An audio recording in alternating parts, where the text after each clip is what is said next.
Big boss ಅನ್ನ ನೀವು follow ಮಾಡದಿದ್ರೆ ಎಲ್ಲ ಅಪ್ಡೇಟ್ಸ್ಗಳಿಗಾಗಿ ನಮ್ಮ ಚಾನೆಲ್ನ ಸಬ್ಸ್ಕ್ರೈಬ್ ಮಾಡ್ಕೊಳ್ಳಿ.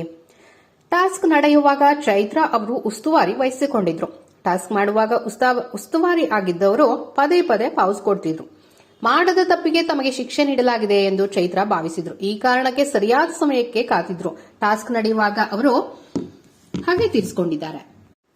ಟಾಸ್ಕ್ ನಡೆಯುವಾಗ ರಜತ್ ಹಾಗೂ ಚೈತ್ರ ಮಧ್ಯೆ ಕಿರಿಕಾಗಿದೆ. ಟಾಸ್ಕ್ ನಡೆಯುವಾಗ ಚೈತ್ರ ಅವರನ್ನ ತಳ್ಳಿ ರಜತ್ ದೊಡ್ಡ ಮಟ್ಟದಲ್ಲಿ ಚರ್ಚೆಗೆ ಕಾರಣವಾಗಿದ್ದಾರೆ. ಇವರ ಆಟ ಬೇರೆದೇ ಸ್ವರೂಪ ಪಡೆದುಕೊಂಡಿತ್ತು. ಕೊನೆಯಲ್ಲಿ ರಜತ್ ಅವರು ಕ್ಷಮೆ ಕೇಳಿದ್ದಾರೆ. ಇದಕ್ಕೆ ಚೈತ್ರ ಅವರು ಆಡಿದ ತೂಕದ ಮಾತು ಅನೇಕರಿಗೆ ಇಷ್ಟ ಆಗಿದೆ.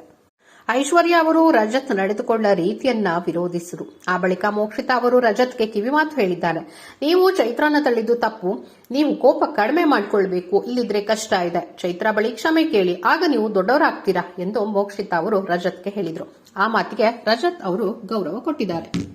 ನೇರವಾಗಿ ಚೈತ್ರ ಬಳಿ ತೆರಳಿದ ರಜತ್ ಅವರು, ತಪ್ಪಾಯ್ತು, ನೀನು ನನ್ನ ತಂಗಿ ಸಮಾನ ಎಂದು ರಜತ್ ಹೇಳಿದ್ದಾರೆ. ಗೇಮ್ ಅಗ್ರೆಷನ್ನಲ್ಲಿ ಎಲ್ಲರೂ ಮಾಡ್ತಾರೆ. ನನಗೆ ಕಂಫರ್ಟ್ ಇಲ್ಲ ಎಂದ್ರೆ ಅವರ ಬಳಿ ಮಾತನಾಡಲ್ಲ. ನಾನು ನಿಮ್ಮ ಬಳಿ ಹೇಗೆ ನಡೆದುಕೊಳ್ತಿದ್ದೆ ಎಂಬುದು ನಿಮಗೆ ಗೊತ್ತು. ತಳ್ಳುವಾಗ ಯಾರಿದ್ರೂ ಅದನ್ನ ಮಾಡಬೇಡಿ. ಹುಡುಗಿಯಾಗಿ ತಳ್ಳಿದೆ ಎಂದು ನೀವು ಕ್ಷಮೆ ಕೇಳಬೇಕು ಎಂಬುದಿಲ್ಲ.